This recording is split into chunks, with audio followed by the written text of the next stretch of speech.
So ನಮ್ಮ ಭಾರತದ ಒಬ್ಬ ಅಪ್ರತಿಮೆ ನಾಯಕಿ, ಗಾನ ಕೋಗಿಲೆ ಅಂತೇಳಿ ಹೆಸರು ಪಡೆದಂಥ ಜಾನಕಿ ನಮ್ಮ ಜೊತೆ ಇಲ್ಲ. 50 ವರ್ಷಗಳ ಕಾಲ ನಮ್ಮ ಸಿನಿಮಾ ರಂಗಕ್ಕೆ ಎಲ್ಲ ಭಾಷೆಯಲ್ಲೂ ಕೂಡ ಅವರು ಸೇವೆಯನ್ನು ಮಾಡಿದ್ದಾರೆ. ಒಂದು ನನಗೆ ಆಶ್ಚರ್ಯ ಏನಂದರೆ, ನಿನ್ನೆ ಅವರ ಕುಟುಂಬದವ್ರ ಹತ್ರ ನಾನು ಮಾತಾಡಿದೆ. ಫೈನಲ್ ಹೈದರಾಬಾದಿಂದ ಕಳೆದ 2 ವರ್ಷದಿಂದ ಬಂದು ಬೆಂಗಳೂರಿನಲ್ಲಿ, ಮೈಸೂರಿನಲ್ಲಿ ಅವರು ವಾಸವಾಗಿದ್ದರು. ಸೊ 40,000ಕ್ಕೂ ಹೆಚ್ಚು ಹಾಡುಗಳಿಗೆ ಅವರ ಧ್ವನಿಯನ್ನು ಕೊಟ್ಟಂಥ ಏಕೈಕ ನಾಯಕಿ.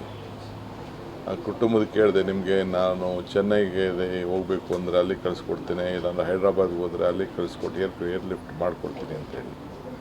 ಅವರಿಲ್ಲ, ನಮ್ಮ ಅಜ್ಜಿದು ಕೊನೆ ಆಸೆ ಮೈಸೂರಿನಲ್ಲೇ ಇರಬೇಕು ಅಂತೇಳಿ ಇಲ್ಲಿಗೆ ಬಂದರು ಅವರು ಅಂಥೇಳಿ.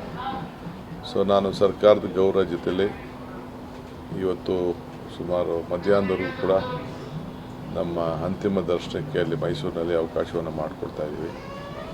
ಅದಾದಮೇಲೆ ಸರ್ಕಾರದ ಗೌರವದೊಂದಿಗೆ ಅವರಿಗೆ ಗೌರವನ ಸಲ್ಲಿಸುವಂಥ ಕೆಲಸ ನಮ್ಮ ಡಿಸ್ಟ್ರಿಕ್ಟ್ ಮಿನಿಸ್ಟ್ರು ಇವತ್ತು ಗುಲ್ಬರ್ಗಾಗೆ ಹೋಗಿದ್ದರು, ಯತೀಂದ್ರ ಅವರು.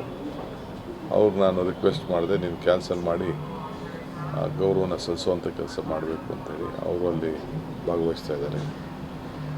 ಸೊ ಇವತ್ತು 4 ಬಾರಿ ಅವರು ರಾಷ್ಟ್ರ ಪ್ರಶಸ್ತಿಯನ್ನು ಪಡೆದದ್ದನ್ನು ಇತಿಹಾಸ ಪುಟಕ್ಕೆ ಸೇರಿದೆ.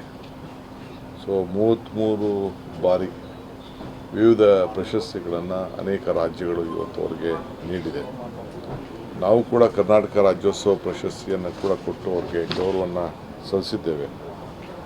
ಸೊ ಇಂಥ ಒಬ್ಬ ಗಾಯಕಿ ಜಾನಕಿಯವರು ಬಹಳ ಸರಳ ಜೀವಿ.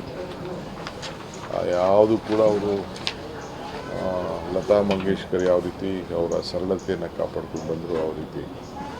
ಸೊ ನಮ್ಮ ಭಾಷೆ ಮೇಲೆ, ನಮ್ಮ ನೆಲದ ಮೇಲೆ, ಮೈಸೂರು ಮೇಲೆ ಅವರು ಕೊನೆಯ ಉಸಿರಿನಲ್ಲಿ ಇಟ್ಟಂಥ ಪ್ರೀತಿ ಇದೆಯಲ್ಲ, ನಮಗೆಲ್ಲರೂ ಕೂಡ ಅತಿ ಹೆಚ್ಚು ಗೌರವನ ತಂದಿದೆ. ಸೊ ಅವರು ಮೊದಲನೇ ಹಾಡು ಮತ್ತು ಕೊನೆ ಹಾಡು ಹಾಡಿದ್ದು ಮೈಸೂರಿನಲ್ಲೇ. ಅದು ಕೂಡ ಭಾಳ ವಿಶೇಷವಾದಂಥ ವಿಚಾರ. ಸೊ ಅದರಿಂದ ಅವರ ಪ್ರೀತಿಗೆ ಗೌರವ ಕೊಟ್ಟು ನಾನು ನಮ್ಮ ಜಿಲ್ಲಾಡಳಿತಕ್ಕೆ ಏನು ಮಾರ್ಗದರ್ಶನ ಕೊಡಬೇಕು, ಅವ್ರಿಗೆ ಯಾವ ರೀತಿ ಅಂತಿಮ ಗೌರವನ ಸಲ್ಲಿಸಬೇಕು, ಅವ್ರ ಕೆಲಸವನ್ನು ಮಾಡ್ತೇವೆ. ಮುಂದಿನ ದಿನದಲ್ಲಿ ಆ ಚಿತ್ರರಂಗದವ್ರ ಹತ್ರ ಚರ್ಚೆ ಮಾಡ್ತೇನೆ. ಏನು ಅವ್ರಿಗೆ ಇನ್ಯಾವ ರೀತಿ ಅವರ ಹೆಸರು ಅಜಾಮರವಾಗಿ ನಿಂತ್ಕೊಳ್ಳಿಕ್ಕೆ ಏನು ಮಾಡಲಿಕ್ಕೆ ಸಾಧ್ಯನೋ ಅದರ ಬಗ್ಗೆ ತೀರ್ಮಾನವನ್ನು ಮಾಡ್ತೇನೆ. Not going to Mysuru, I have some other work. ನಮ್ಮ ಡಿಸ್ಟ್ರಿಕ್ಟ್ ಮಿನಿಸ್ಟ್ರು ಹೋಗ್ತಾರೆ, ಬೇರೆಯವರೆಲ್ಲ ಹೋಗ್ತಾರೆ. Thank you. So take one quick English on the same.